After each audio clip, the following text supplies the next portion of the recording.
Assalamualaikum warahmatullahi wabarakatuh. Perkenalkan, nama saya Torik Rizul Hasan dengan NIM 19650026. Pada kesempatan kali ini saya akan menjelaskan tentang sistem terdistribusi dan keamanan.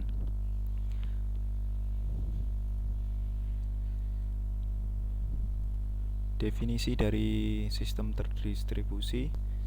Sistem terdistribusi adalah sistem yang terdiri atas beberapa entitas komputasi yang saling terhubung, berkomunikasi, dan berkoordinasi melalui pesan untuk mencapai tujuan yang sama dan dilihat sebagai sebuah sistem tunggal. Jadi pengertian atau definisi dari sistem terdistribusi merupakan entitas komputasi yang saling terhubung. Jadi kata kuncinya adalah terhubung, berkomunikasi, dan berkoordinasi melewati pesan dengan tujuan untuk mencapai tujuan tersebut. Selanjutnya, di sini sistem terdistribusi terkadang hampir mirip dengan jaringan komputer karena sistem terdistribusi dari definisinya sendiri adalah sistem yang saling terhubung, sama halnya dengan jaringan komputer. Namun ada beberapa perbedaan dari kedua hal tersebut. Pertama, untuk tujuannya sendiri dari sistem terdistribusi untuk tujuan yaitu untuk jaringan komputer itu berbeda. Nah, sedangkan untuk tujuan dari sistem terdistribusi adalah sama. Contohnya seperti jika jaringan komputer itu mungkin saja berbeda, itu ketika kita mengakses sebuah internet, maka satu orang dengan yang lainnya itu belum tentu memiliki tujuan yang sama. Nah, sedangkan pada sistem terdistribusi, jika kita menggunakan sistem tersebut, maka dapat dipastikan bahwa tujuannya yaitu sama. Kemudian perbedaan selanjutnya yaitu untuk user itu ketika jaringan komputer, maka user melihat jaringan komputer sebagai entitas yang mandiri. Kemudian untuk sistem terdistribusi terlihat seperti satu entitas tunggal.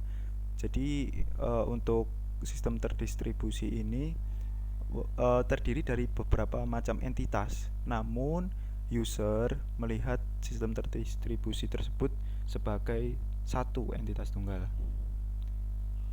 Nah, klasifikasi sistem terdistribusi. Ada 3 klasifikasi dari sistem terdistribusi.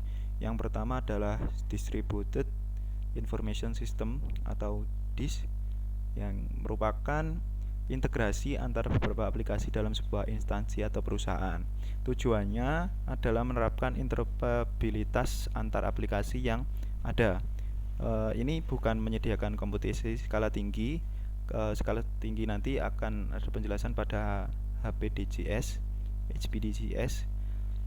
Nah, antar aplikasi pada disk ini berkomunikasi melalui web service atau RPC, membentuk konsep Enterprise Application Integration atau EAI. Nah, EAI sendiri itu bertujuan untuk mengintegrasi aplikasi. Ada sebuah entitas yaitu middleware, sehingga kita diperlukan sebuah middleware.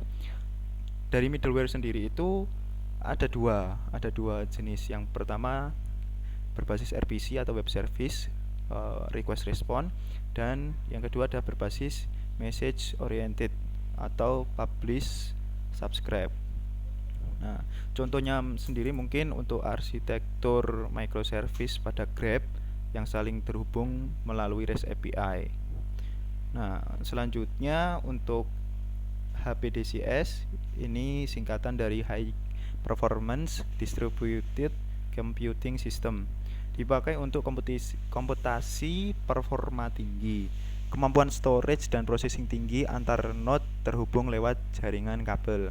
Jadi untuk komputasi yang skala tinggi ini menggunakan HPDCS. Beberapa contohnya yaitu parallel computing, cluster computing, grid computing, dan cloud computing.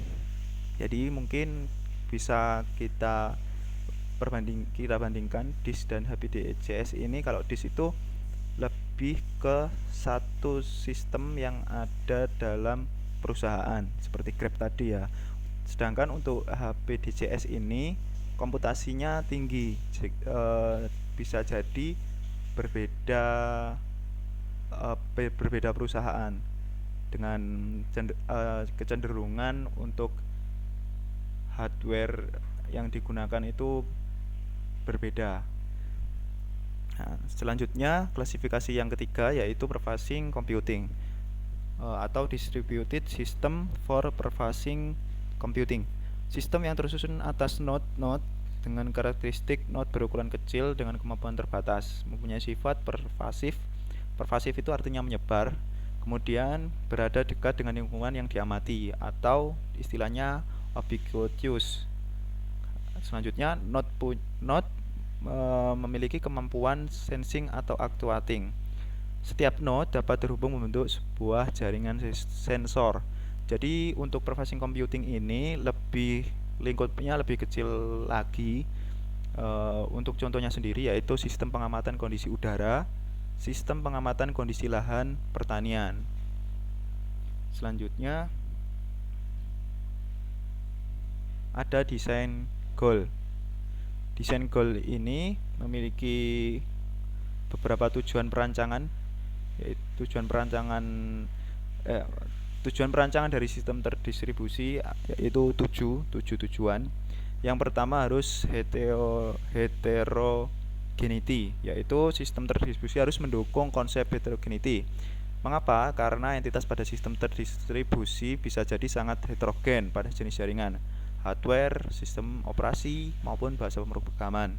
Mekanisme agar entitas yang heterogen dapat saling berkoordinasi adalah dengan menggunakan middleware. Kemudian tujuan selanjutnya yaitu openness. Tujuan yang kedua openness atau keterbukaan. Jadi sistem terdistribusi dapat dikembangkan oleh orang yang berbeda dengan metode yang berbeda pula, dengan membuka standar yang digunakan. Jadi untuk sistem terdistribusi itu tujuannya yaitu bisa dikembangkan oleh banyak orang dan memiliki standar tertentu. Selanjutnya untuk tujuan yang ketiga yaitu security. Sistem aman dibangun dengan confidently, integrity, availability. Apa maksudnya? Yaitu 3 syarat dari sistem keamanan, yaitu adalah confidentiality atau proteksi dari pengguna yang tidak berwenang. Misalnya pada sniffing ya. Jadi tidak diperbolehkan untuk kita harus bisa mencegah dari sniffing tersebut. Sistem keamanan syarat dari sistem keamanan yang selanjutnya adalah integrity, yaitu proteksi dari pengubahan data. Kita harus bisa mencegah pengubahan data atau spoofing. Kemudian ada availability, itu adalah proteksi dari gangguan layanan atau denial of service. Oke. Selanjutnya untuk tujuan perancangan selanjutnya yaitu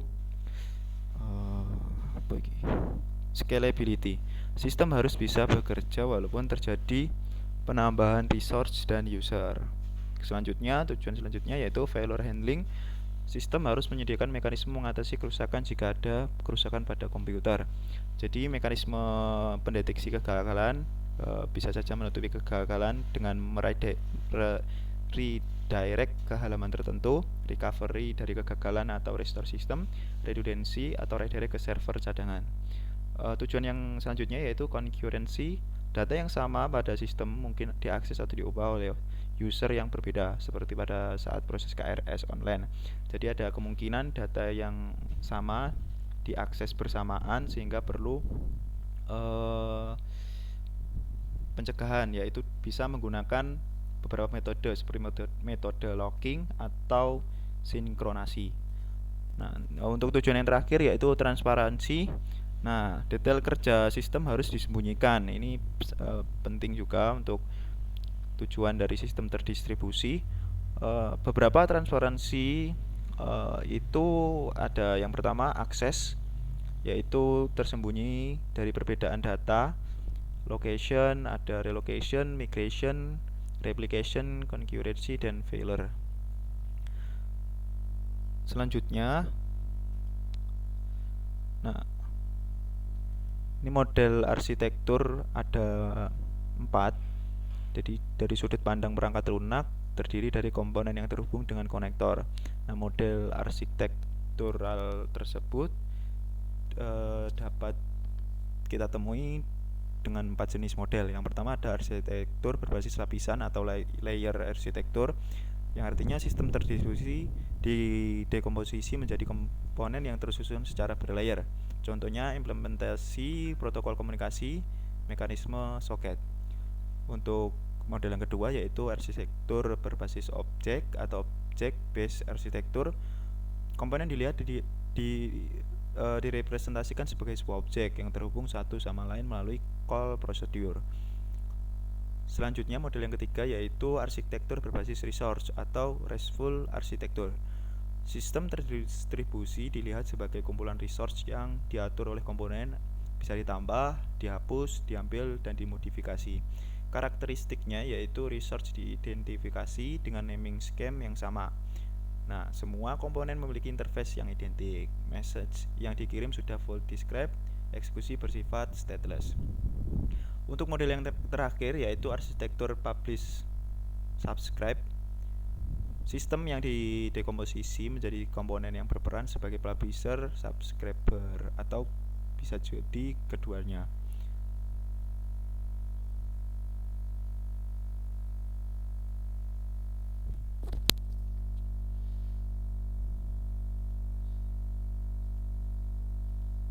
Nah, mungkin itu saja yang dapat saya sampaikan untuk presentasi kali ini. Terima kasih. Sekian. Wassalamualaikum warahmatullahi wabarakatuh.